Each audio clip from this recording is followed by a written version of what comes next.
जो उत्तर प्रदेश में सबसे ज़्यादा राजस्व देने वाला विभाग है।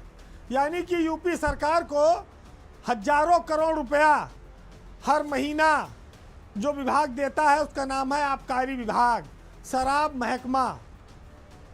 इस विभाग में बहुत सारे किस्से चलते रहते हैं।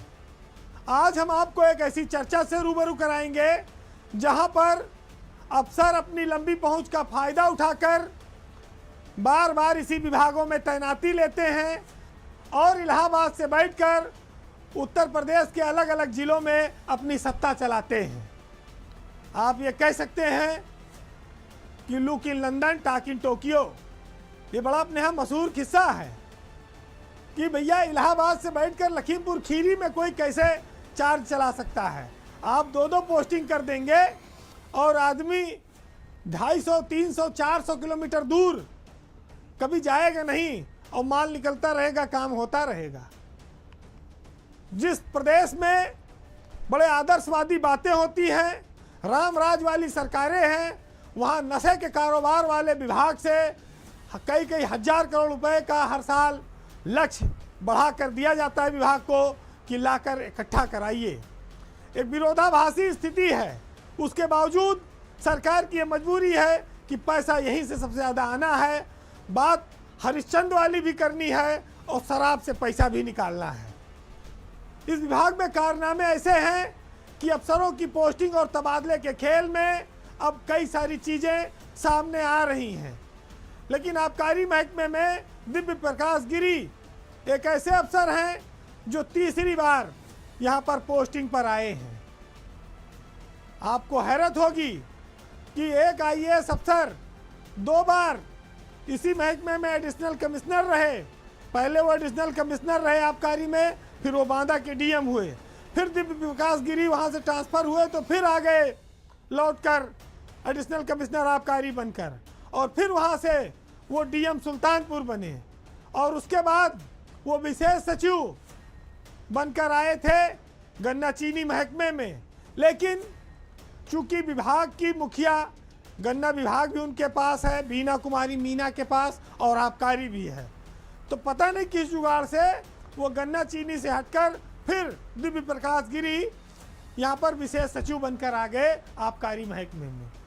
तीसरी बार पोस्टिंग एक आईएएस अफसर नीचे से ऊपर तक सब जान रहा हो, उसके लिए ऐसी पोस्टिंग तो एक वरदान की तरह है।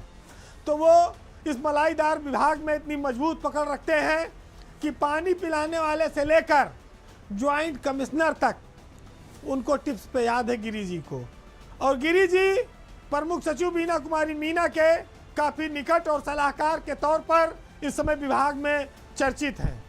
फिलहाल गिरी के जलवे का राज ये है कि उनके कोटे में जो अफसर रहता है वो लगातार मलाई खाता है, उसके लिए चाहे जितनी उल्टी गंगा बहानी पड़े। मुबारक अली सहायक आबकारी आयुक्त हैं, इलाहाबाद मुख्यालय में हैं, लेकिन उनको लखीमपुर खीरी में डिस्टिलरी का चार्ज दिया गया है। इलाहाबाद से लखीमपुर की जो दूरी है वो लगभग 400 किलोमीटर है। वो कभी उस डिस्टिलरी में जा पाते हैं, वहाँ से कितना माल निकलता है, कब वो बंद रहती है, कब खुली रहती है, ये शायद मुबारक अली को नहीं पता होगा। चूँकि मुख्यालय में इलाहाबाद में उनके पास इस्टेब्लिशमेंट है जहाँ पर जिला आबकारी अधिकारी, प्रवर्तन, तमाम सारे अफसरों की ट्रांसफ़र पोस्टिंग होती है, तो उसमें माल ज़्यादा है, वहाँ पर आवाभगत ज़्यादा है, खुशामद करने वाले लोग ज़्यादा आते हैं, इसलिए वो उनको वहाँ पर अस्थायी तौर पर बनाए रखा गया है। ये समझ से परे है कि इस तरह के चार्ज क्यों दिए जाते हैं। परशुराम दुबे दिव्य प्रकाश गिरी के काफ़ी निकट हैं। ये ट्रांसफ़र हुए इलाहाबाद से बलरामपुर डिस्टिलरी में, इनकी तैनाती हो गई।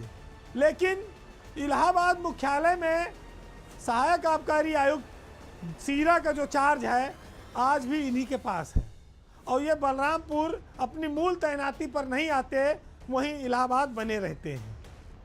क्यों?